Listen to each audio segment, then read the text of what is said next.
জল্পেশ মন্দির থেকে উত্তরকন্যায় মুখ্যমন্ত্রী, উত্তরকন্যায় প্রশাসনিক বৈঠকে মুখ্যমন্ত্রী, শিলিগুড়ি বর্ধমান রোডে উড়ালপুলের উদ্বোধন, রাজ্য কেন্দ্রের যৌথ অর্থে উড়ালপুল তৈরি।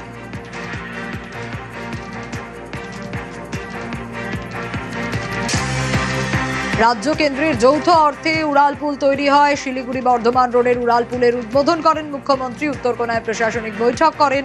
জল্পেশ মন্দির থেকে উত্তরকন্যায় পৌঁছে যান তিনি।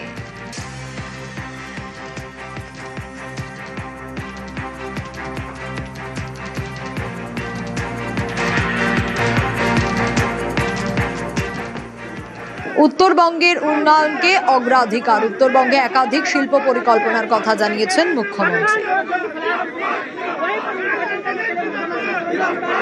উত্তরবঙ্গে অনেকগুলো ইন্ডাস্ট্রির পরিকল্পনা আমরা নিয়েছি। আমাদের ওদিকে যেমন মালদাতে আম লিচুর ফুড প্রসেসিং ইউনিট হচ্ছে, মাখানাকে নিয়ে আমরা কাজ করব। এদিকে আপনার আমাদের আনারস এবং ভুট্টার উপরেও ফুড প্রসেসিং এর আমাদের কাজ হবে। তুলাইপঞ্জি চালের উপরেও আমরা অনেকগুলো ব্যবস্থা নিয়েছি এবং আপনারা জানেন মাননীয় অমিত শাহজি তিনি এসেছিলেন। আমুলকে আমরা দুটো জায়গা দিচ্ছি, দক্ষিণবঙ্গে 15 একর এবং উত্তরবঙ্গে 15 একর। তারা আইসক্রিম ফ্যাক্টরি করছে, উত্তরবঙ্গে জায়গা চিহ্নিত করে ফেলেছে শিল্প দপ্তর।